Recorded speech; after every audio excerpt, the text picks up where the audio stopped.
Guys, good morning. So if you're not here today, that's probably why you're watching this video, or maybe you were here today and you're just trying to recap what was happening because maybe it went too fast and you need an opportunity to go over some things. So here we are. Now everyone, today's warm-ups, we're copying down what is already pre-filled out, which is all of this, okay? Exactly the way I have it. If you don't have highlighters, no big deal, but you guys can always borrow mine. Okay, and then I also had this warm up and I gave you guys each a post-it to put it on, okay? And we're gonna start with the warm up first before we get into the actual lesson. So first of all, the warm up is, let me move my camera a little bit so I can be like directly on top of that. It says f of x equals 3x plus 2, and we're finding different things to plug into the function. This is function notation. This is review from like Math 1 stuff.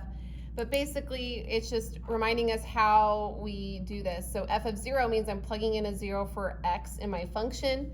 So 3 times 0 plus 2. 3 times 0, 0. 0 plus 2 equals 2. I'm going to squeeze it in there. F of 100 means we're plugging in a 100 into x. 3 times a 100 is 300. And 300 plus 2 is a 302. I'm just going to write it sideways because I don't have room there. And then f of a star means you're plugging in a star. And the reason why we do that is just to show you it's the same thing. And I can't really simplify that any further because I don't know what star is. I don't know what value it is besides being a star. And then if it says to plug in f of x plus h, that means we're plugging in x plus h into the x. And then when we simplify that, you know, you would distribute the 3. So 3x plus 3h plus 2. And that would be as far as you can go with that. There's nothing left to combine. So that's just a review of how to do that because we're going to need that skill for today. So if we go to the notes, let's go through what all you guys have copied down. So if you need to, and you were absent today and you need to copy this down, pause this video at this point right now, and then copy this down, okay? But if you were here, you should have this done already, or maybe you've paused and you've done it already, so you're good. Oh, I didn't bring myself any highlighters. That's okay. I don't think I'm gonna need them anymore. So the first thing is we are talking about a line tangent to a graph, a tangent line to a graph. So the big idea here is the rate of change, slope. Remember y equals mx plus b, the slope? The slope of a graph have many applications in real life. They apply to stock market trends, engineering, buildings, roads, rockets, cars, and then the list just keeps going on forever. We can use the tangent line at a specific point on the graph to estimate the slope at that point. So we've dealt with slope in many different ways. Usually it was something linear, which is totally fine. But that's what we start with, like back in elementary school. We count the rise over the run to find the slope of a line, okay?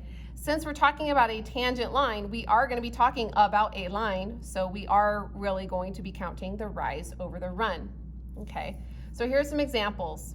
So this first one, we've got a graph, and we have this little curve here, and then there's a tangent line. I traced over it, and then I highlighted it so we could see it, and then I added numbers to my graph to show that this line is going down 1 over 1, down 1 over 1. So down 1 means it's a negative direction. Right 1 is a positive direction, so negative 1 over positive 1 are my rise over run, and that means the slope is a negative 1. This one's just a flat line. It flatlined, or think of it like walking on flat ground. There's no hills, there's no ups and downs.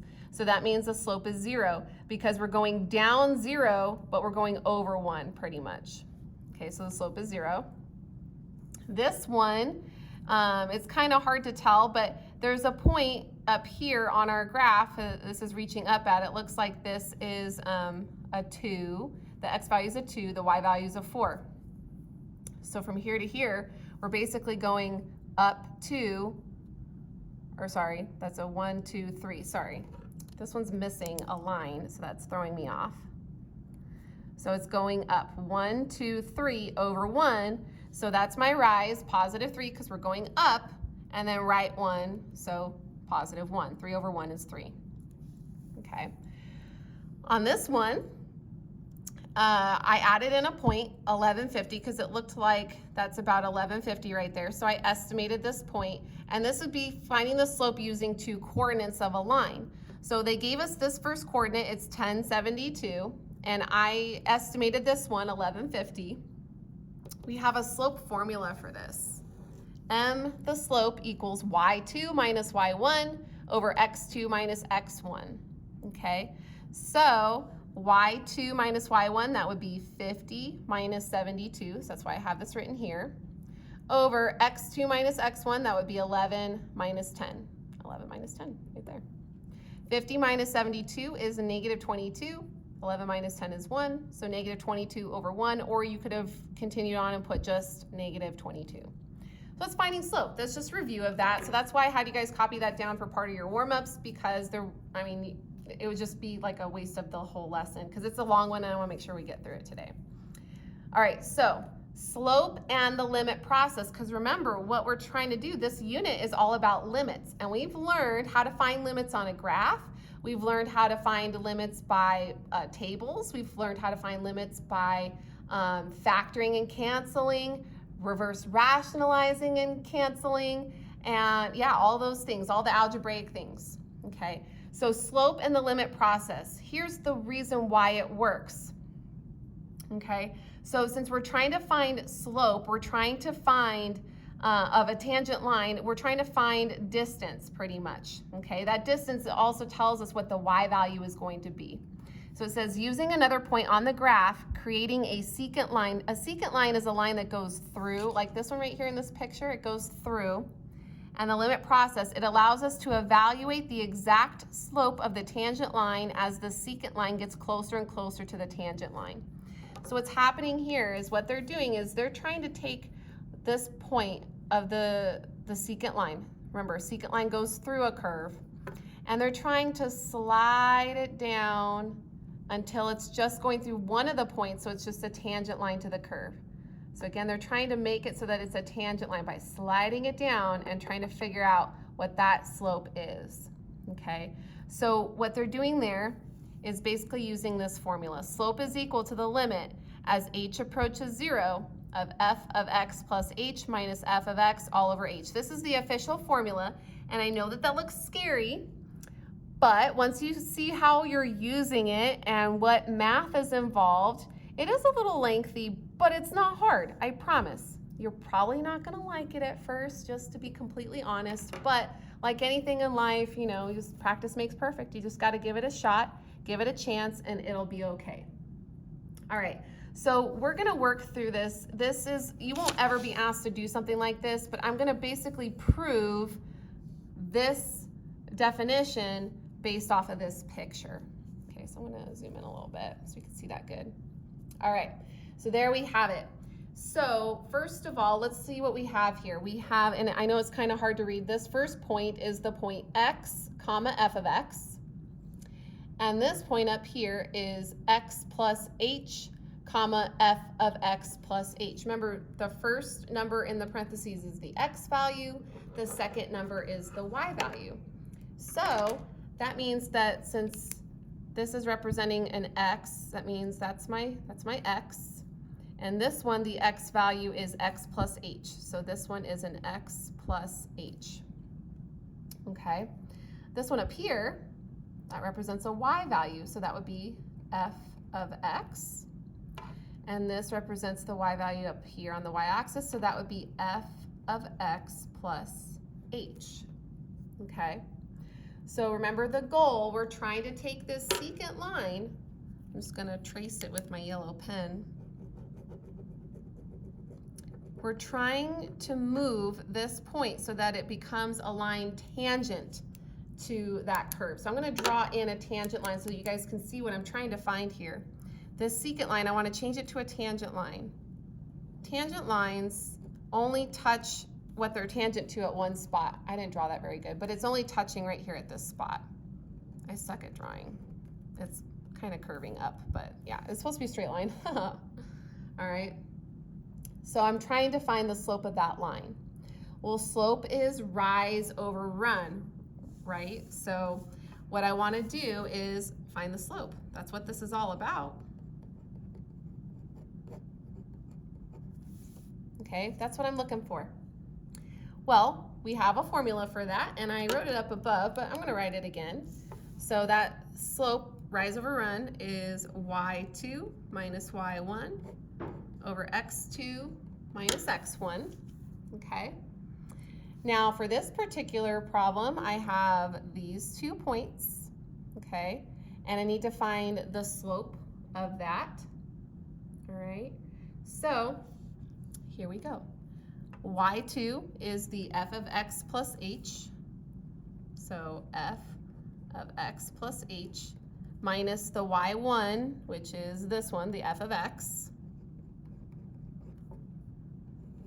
all over x2 minus x1. So x plus h is the x2, minus x1 is just an x. Okay, well, x minus x, those x's are going to cancel. So now, let me turn this sideways since I'm left-handed, so I do write at a little bit of an angle. Okay. So those cancel. So this is going to be f of x plus h minus f of x all over just an h. And then remember, this is representing the slope. Okay. So slope of the secant line, right? Now to find the slope of the tangent line, what we're trying to do is we're trying to find the limit, because we want this secant line to be shrunken down until it's down to just that single point right here. So we want h to shrink to 0, okay? So that's why we need to take the limit. As h approaches 0, what is the limit of that slope, pretty much, okay? So that's what we're gonna be using. Now, flip it over to the back so we can see how to apply it. So if we flip it over to the back, there's a bunch of examples here. There's 5 of them. In a class period, I am probably only gonna be able to get through 3. So you're gonna at least see me do 3. I'm gonna give you guys a copy of my completed notes posted on Google Classroom so that you will be able to see the rest of them worked out, okay? And there's definitely not enough room to work here, so I am gonna grab a separate sheet of paper, and I'll do that real quick because I have some computer paper right here. And we're gonna do these problems. This is very algebra based, so those of you that like all the algebra steps, you're gonna really, really like these. Let me just adjust this a little bit. All right, here we go. So this first one, I'm just gonna write it down, is f of x equals 2x plus 5, and we have this point, -1, -3. Let's make sure to read the instructions. It says use the limit process to find the slope. We're finding slope of the graph at the specified point. Remember, we have to use the new formula, the new definition of slope, to find the slope of this. Okay, now this one, I don't need to use that limit formula to find the slope on this particular problem, but we need to be able to do it on the easy ones so that we can understand how to do it on the harder ones, okay? So I'm gonna show you how I know what the slope of this is after I do it using the calculus, okay? Now, every time you do a problem like this, you need to write out the limit formula. You have to. It's gonna be a requirement. I'm gonna need to see it when I check your homework, because the more you write it, remember how I made you guys write that unit circle over and over and over again? Well, this is gonna be the same thing. The more and more you write it, the more and more you're gonna get good at it. You're gonna remember it. So f of x plus h minus f of x all over h. This is the little slope formula we have to use now, okay? Now, let me point out something. I already know what the slope of this is. This is a linear equation. F of x equals 2x plus 5. 5 is the y-intercept and 2 is the slope. Okay, so I already know the slope is 2. But we're gonna use the calculus to figure it out, okay? Because we need to be, like I said, we need to be able to do it on the easy problems so we understand how to do it on the harder ones, okay? So first of all, they're gonna give you this point because at the end, you're gonna need to plug that in, that x value, Okay, we don't have y values here to plug in. We have x values to plug in. You're never going to need the y value. You're always going to just need the x. So at the end, you're going to plug in x equals -1. And sometimes at the end, you may not need to plug in this number, okay, for x, because there might not be an x left in the problem. It just depends on the problem, okay? So here we go. Anytime you need to plug stuff in, I'm going to have you guys box what you're replacing. So in this case, we're always going to be replacing the x with something. So we need to make it look like this. So we're going to plug in for x an x plus h. So that's where we're going to be plugging stuff in.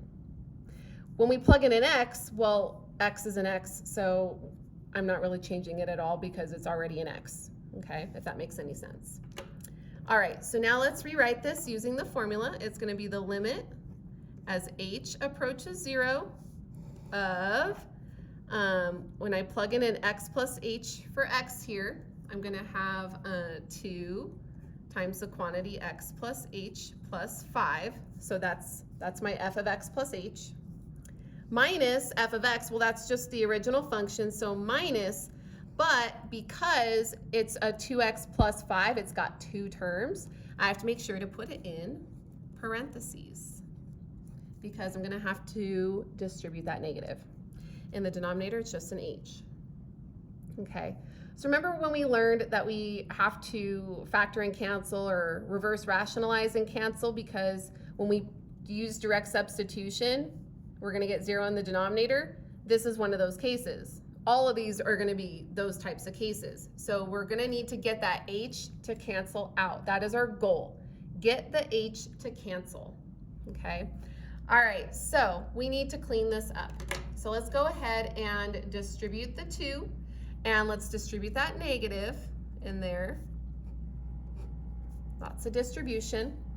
So we're going to have the limit as h approaches 0 of, I know it's all over h, that's easy. So we have 2x plus 2h plus 5 minus 2x minus 5 after distribution or distributing. All right, now we can see that there's going to be some things that cancel. The 2x, we have a positive 2x and a negative 2x.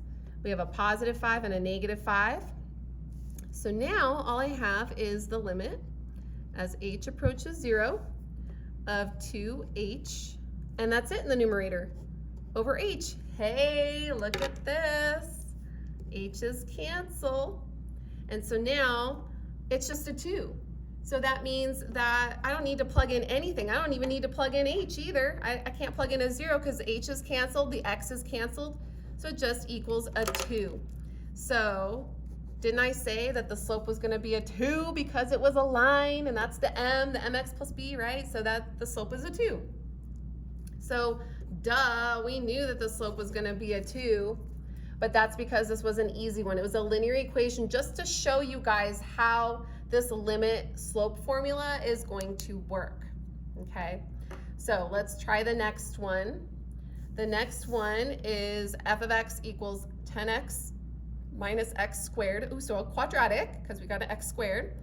And we're using the point 312. So this one, it's not going to be as easy. I don't know what the slope of this is at this point because this is not a line, it's a parabola.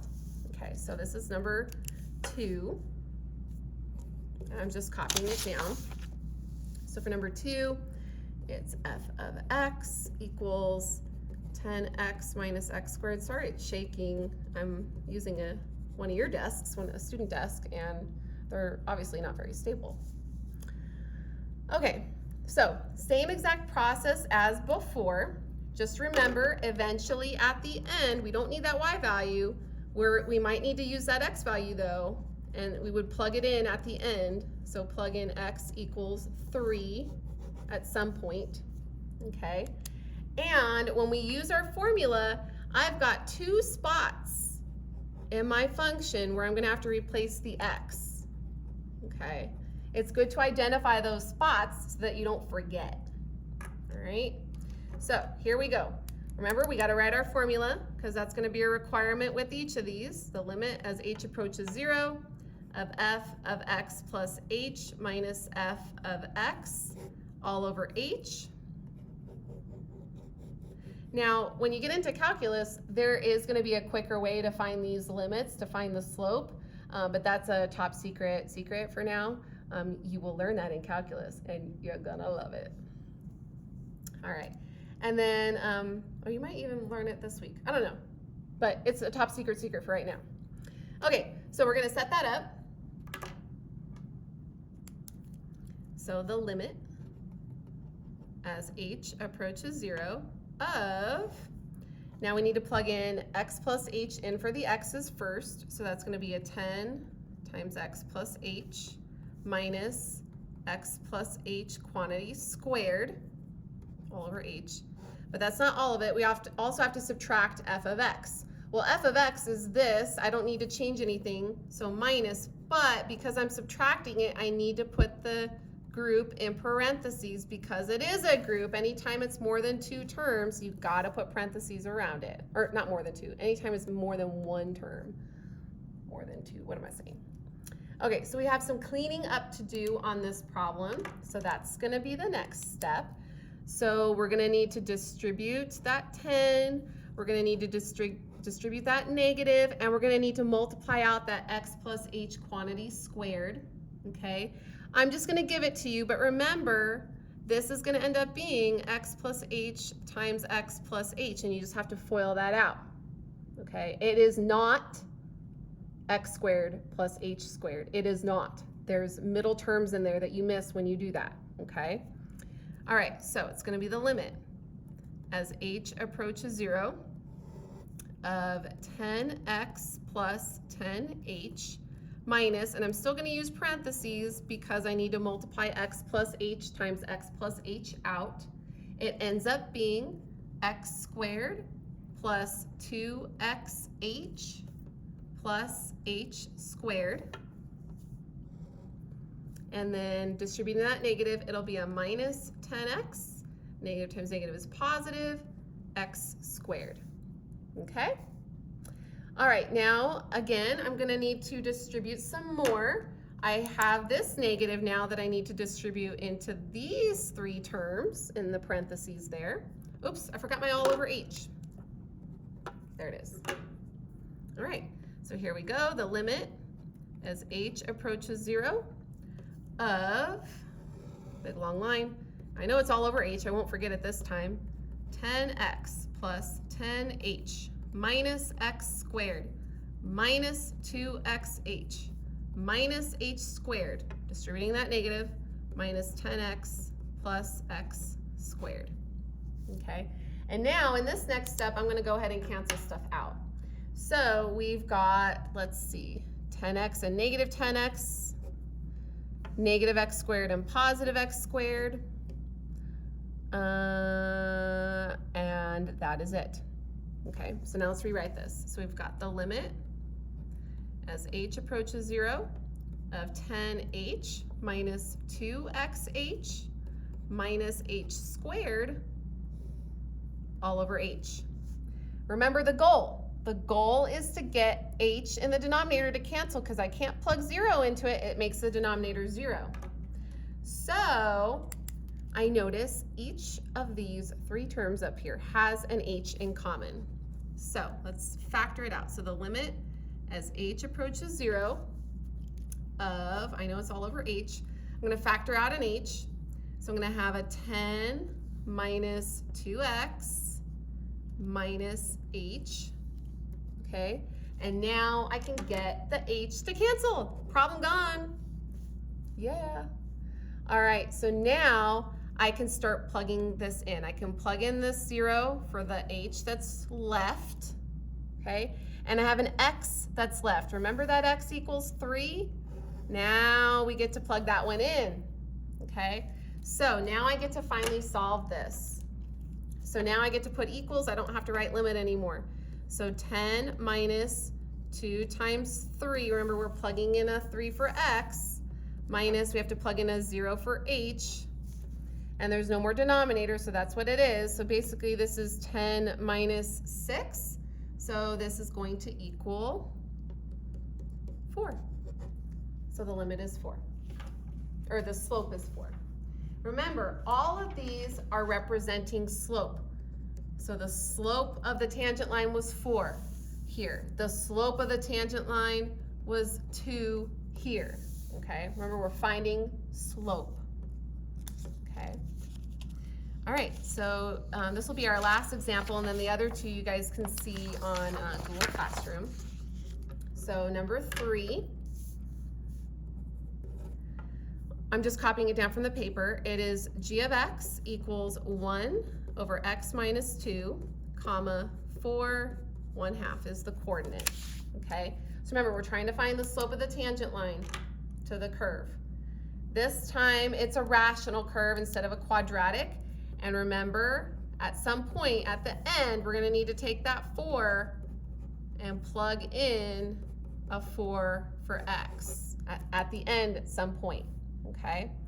And don't forget, we also need to write our limits rule, the limit as h approaches 0, f of x plus h minus f of x all over h. Look, it's already been, this is the 3rd time you've had to write it now, so there we go. Like, you should be remembering it already. Okay, let's do this. Okay, so let's plug in the f of x plus h. So we need to replace, there's only one x I have to replace in here, and that's in the denominator right there. So it's gonna look like this. The limit as h approaches 0 of, I know it's all over h, plugging in an x plus h for this x, I'm gonna have 1 over x plus h minus 2, because there's a minus 2 there also. And then that's it, that's f of x plus h, minus just f of x itself. So that's just the original function, 1 over x minus 2. Okay, we've seen problems like this already. We are gonna have to get a common denominator here. So remember, to get a common denominator, we basically just have to multiply each denominator by the other one. So this one needs an x minus 2, so I'm going to multiply that top and bottom. The other one needs the x plus h minus 2. And I know that this is like, oh my gosh, it's going to be so hard. But no, it's not, guys. Just keep in mind what we're trying to do. We're just getting a common denominator. We've done this many, many times before. It's not going to be a huge deal, okay?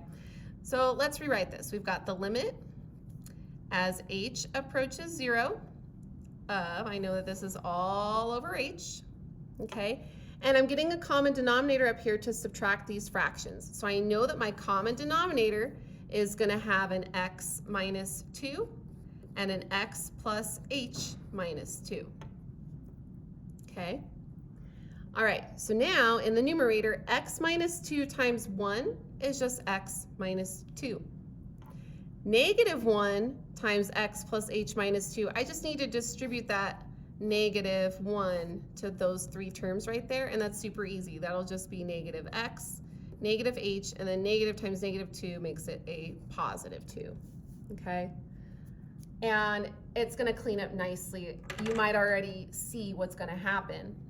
We've got a positive x and a negative x that are canceling, a negative 2 and a positive 2 that are canceling, and now all I have left there is a negative h. See, it's not so bad. It looked bad, it really did, but it's not so bad. So the limit as h approaches 0 of, all I have now in that numerator is a negative h all over that common denominator, x minus 2, x plus h minus 2, okay? All over h. So now what we have to do, remember when we were doing these back in first semester, we're basically making that middle fraction bar the divide symbol, and I need the denominator to be a fraction. I need h to be a fraction. Well, you can make anything a fraction by putting it over 1, okay? And then dividing fractions is easy as pie. Flip the second and multiply. So I'm not going to skip any steps here. I'm going to take it all the way out. When we do that, the numerator fraction is just negative h over x minus 2 times x plus h minus 2. That's my numerator fraction. And now instead of this middle fraction bar, I'm going to put the divide symbol divided by h over 1, okay? Now, when you get used to this more, and the only way you're going to get used to it is to practice these more and more, so you got to make sure you're doing your homework. You'll be able to skip this step that I just wrote and go straight to this next one. So in this next step, dividing fractions, it's easy as pie. You flip the second fraction and multiply. So I'm going to change this to multiplication, and I'm going to flip the second fraction. The reciprocal of h over 1 is 1 over h. Remember what our goal was? To get h to cancel. There it is, right? The cross cancels right there. So now I can rewrite this as the limit as h approaches 0. That's basically -1 times 1 is a -1 all over, and then all I have left in the denominator is that x minus 2 times x plus h minus 2. We got the h to cancel. The problem was the h. It is gone now. The problem is gone. So now we can plug in a 0 for the h, right? And see those x's there? Or remember, we have a 4 from the coordinate they gave us to plug in to each of those x's, okay?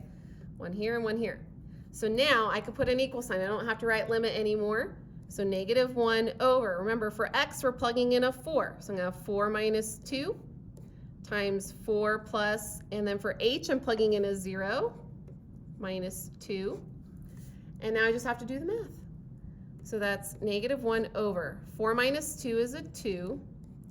And then 4 plus 0 is 4. 4 minus 2 is a 2. So this becomes a -1/4. And there it is. That's number 3. All right, so I'll have the rest of these worked out so that you guys can see pictures of that, okay? Which is just number 4 and number 5, just 2 more to go, okay?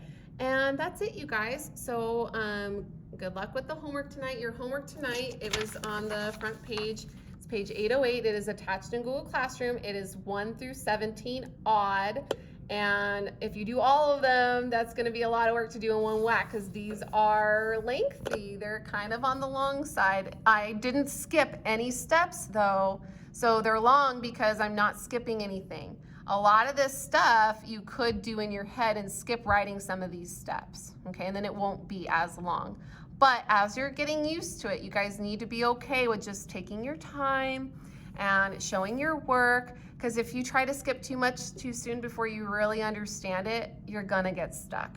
It's just how it's gonna go, okay? So take your time, don't freak out. If you need to step away and come back to it, do so, all right? I hope you have a good one. Bye.